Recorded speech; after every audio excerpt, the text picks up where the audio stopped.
Good morning. Good morning. Good morning. So that sounded awesome. Thank You for that. Thank you. And I saw you rocking out behind the camera. It's true. You're not tempted with all these freaking drums in the room to just like jump on something? Oh, I mean, I'm always tempted by drums, but I wanted to hear the song without drums for the first time in a long time. So I enjoyed not playing as much as I usually enjoy playing.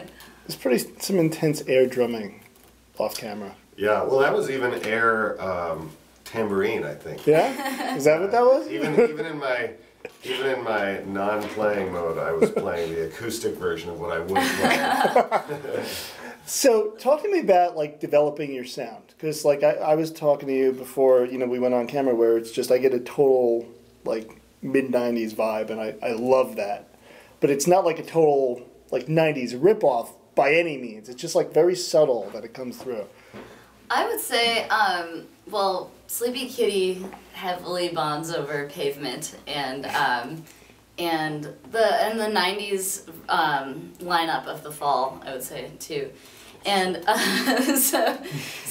Guided by Voices. So a lot of the key reference points for Sleepy Kitty were kind of crucial 90s bands and still are, but I have always liked that aesthetic, and I think that kind of has become the 90s aesthetic. And at the time when I was in junior high, I just thought that's how it was going to be. I just liked that music. I was like, why? What's wrong with this? This is, nothing. This is great. And so I'm kind of glad that aesthetic has come back, and like people are interested in hearing that kind of distortion and things like that. But yeah, I would say with the two-piece for us, a lot of the loops came from, there's only two of us, so it's just figuring out ways to be the most people we can be. Yeah. 90s, I think, was where my music life really took off, like right at the beginning of the 90s, like as a listener and then as a player. And then I didn't realize it was an aesthetic until it fell out of favor. Right. And was still the kind of music that I really liked, and then it cycling back into like the music that's around us, I think is fortunate for everybody, because music was there was a lot of really great music being made at that time, and it's funny, if there's a trace of it in our music, it's just because there's a trace of it throughout our music listening lives, I would say. Yeah. It's just there. It's not like It's you just consciously made a 90s record. I still don't know what the elements are that make that so, but but there they are. Yeah, I don't know how, I think it's just those are the things we like, and the more you listen to that, that's the stuff you end up making things sound like. I'm also trying to sound like musicals all the time, so it's kind of a different thing.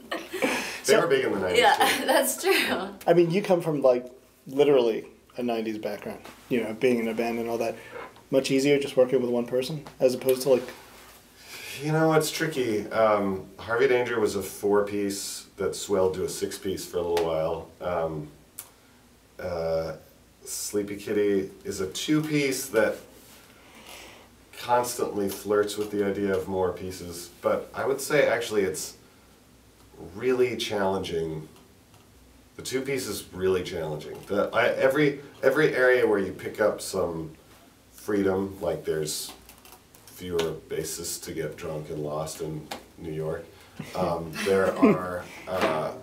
There's only 2 people to load the van, or some other physical trade-off like that, or musically like trying to kind of constantly, especially drums. Like drums are really built for interacting with the bass and then kind of playing off the other elements. With no bass, I'm trying to be the bass guitarist and the drummer and the backup singer and a bunch of stuff. So I have a lot more responsibilities in a 2-piece, actually. But that's good. It's time to take some responsibility. So talk to me, I know that the EP is out, and it was a wonderful tease, by the way. Thank you for that. But I know the full length is coming out in January. January 14th. January 14th. Can we expect more of the same, or are you just totally going to, song to song, is it just mixed up a little bit? I would say they're definitely, well, the EP, What I Learned This Summer, and the album, Infinity City, I think there's a lot of overlap with those two.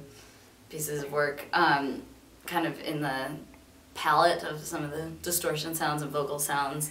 But I feel like there's also some more weirdo stuff that I think that you can only get from playing with a person long enough that you get comfortable trying things and kind of trusting each other. And so there's some bigger, more challenging songs that we wouldn't have been able to do earlier in this band that I'm really excited about. And just some kind of strange lyrical songs where I probably wouldn't have pitched those earlier in a band either.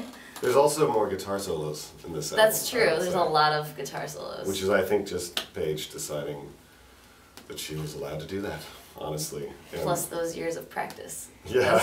In the meantime, that much time I learned how to play Paige guitar. is originally a bassist, and trombonist, so the Really? guitar...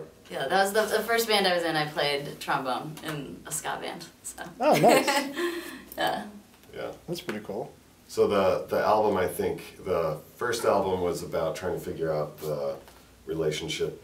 Well, it's a bunch of stuff, but musically, kind of, the guitar was being grappled with, and now it's being played with, I think, a little bit more. There was plenty of playing on the first album, but there's less grappling. Less grappling. Well, there's still some grappling.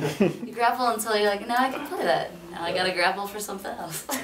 And you guys are, I know that you're here for CMJ, obviously. Not here, because CMJ's not in a classroom. But, and then I guess you head back where, Chicago? We head to Chicago, and then we have a show at the Burlington with a band called White Gold, who we're really excited to play with, and then back to St. Louis. And then we're getting ready to release a single on vinyl there, and then getting ready for our album release. Yeah. So. Yeah, we're sneaking in one more release One more before our... Yeah. And then you do it all over again, right? Yeah, Tour so- for the new, Yeah. Cool. Yeah, it's weird to us that the album is still before the beginning as far as availability to other people, because to us it's been in development for a really long time. But that's good. Like, it's supposed to, you don't put out that many albums, so you want to put a lot of energy into each one so that it's got something to release, like psychically as well as physically. Yeah. Cool. Well, good luck, guys. Thanks very Thanks much. for coming by. Thanks for having us. Thanks for having us. Take care.